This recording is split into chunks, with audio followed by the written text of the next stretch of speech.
Greetings. This week, your assignment was to read the chapter Creating Customer Relationships and Value Through Marketing.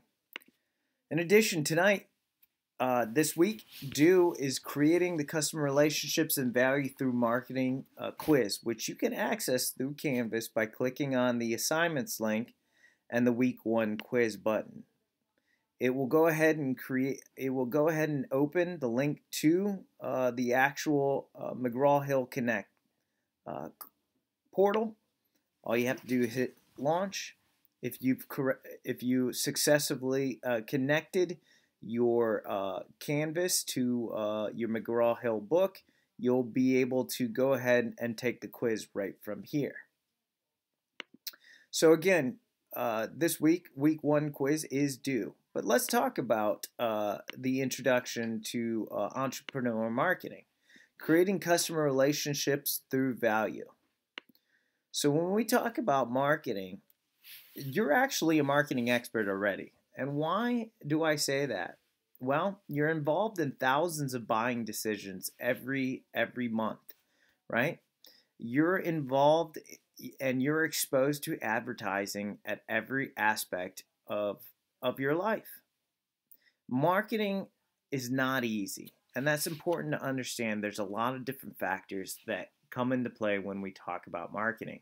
And we'll talk about all the different aspects of marketing as we go throughout this class.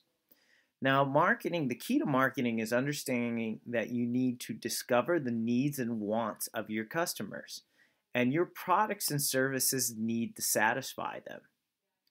Now, your business is built upon the exchange of these needs and wants for some sort of payment, whether it be informational or transactional. But again, marketing is discovering the needs and wants of consumers, satisfying them in exchange for either money or information. Now, what is marketing? Now, there's diverse elements that influence marketing actions, right? The organization itself and its departments. They can have a great effect on a product or service. Just think about Lorain County Community College. Your experiences with the university and professors like me can influence other people exploring LCCC and its products and services. Society can have a great impact on services. Think about all the Me Too movement and everything going on in society and how you're affected by what people think and what people say. It can have a great effect on those purchasing decisions. And then finally, environmental forces. Environmental forces can have a huge effect on it. Think about the environment we live in today, the economy, different things that may affect how we purchase and things that we purchase. If we looked at a marketing department and how it relates to different people, organizations, and environmental forces, it'd look a lot like this. In the wheel in the middle, we can see the organization and its departments, right? We can see below the environmental forces that are affecting everything: social, economic, technology, competitive, regulatory. These are all environmental forces that could affect marketing, the organization, and its departments. If we take a look at society, we have suppliers and partnerships, customers and relationships, society, and other organizations that could affect an organization and its departments.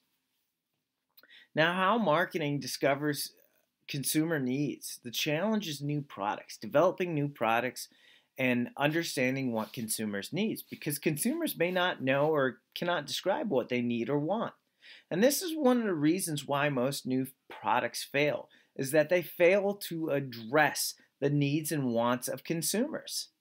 So while you may think that you have a great idea for a product, unless it satisfies both a need and a want, and those are the best products that satisfy both, most new products will fail. The challenge is to focus on the consumer benefit and to learn from your past mistakes. Take Cliff Bar, for example. They balance both needs and wants with their products, right? People want to, people need to eat. They need sustenance, right? To survive. But they want to eat healthy. They want to do the right thing and try to eat healthy and try to eat well. So this satisfies both a need and a want. Does marketing persuade people to buy the wrong things? Sometimes it does. Cliff Bar is actually not as nutritional as one may think. But with marketing, we can make people both think that, obviously this satisfies a need, but also satisfies a want. So when we talk about marketing, we talk about the 4 P's of marketing and the marketing mix, right? We have product, promotion, pricing, and placement, which is often referred to as distribution management. So the product is the product itself. Does it satisfy a need and want of the consumer? The promotional element is advertising. How do we inform consumers that the product or service exists? Pricing is an important component of the marketing mix because we have to price it correctly and able to keep our business afloat and earn money and to drive sales at the right price point. And then finally, the placement of the product. What stores are we in? What is the distribution plan? Is it available online? These are questions as far as the placement and distribution channel that we have to answer.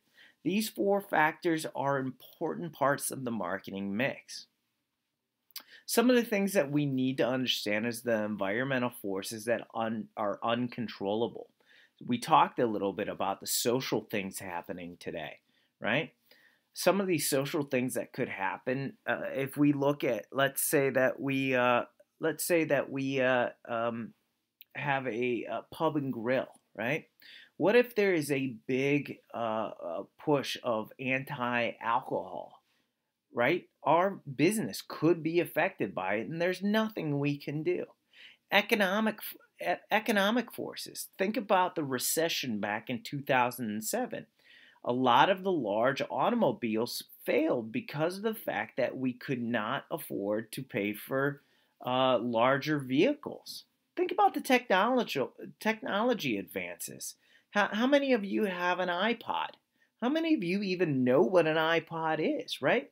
Technology has advanced and things become obsolete. Think about the competitive nature of it. Our competitors, what they're creating, what they're providing, what we're competing with. These are all things that we have no control over. And finally, regulatory. I'm a little bit older, so I remember back in the early 80s, cigarette ads everywhere, on TV, in newspapers, in magazines, right? Now you don't hardly see cigarette advertising because of regulatory restrictions against cigarettes. These are all things that are uncontrollable to our business that we have to take into account. Finally, I'll load this PowerPoint to the files, and you'll find definitions from terms that you should remember and memorize. That's it for this week. Again, remember to take the week 1 quiz that's due. Until next week, have a good night.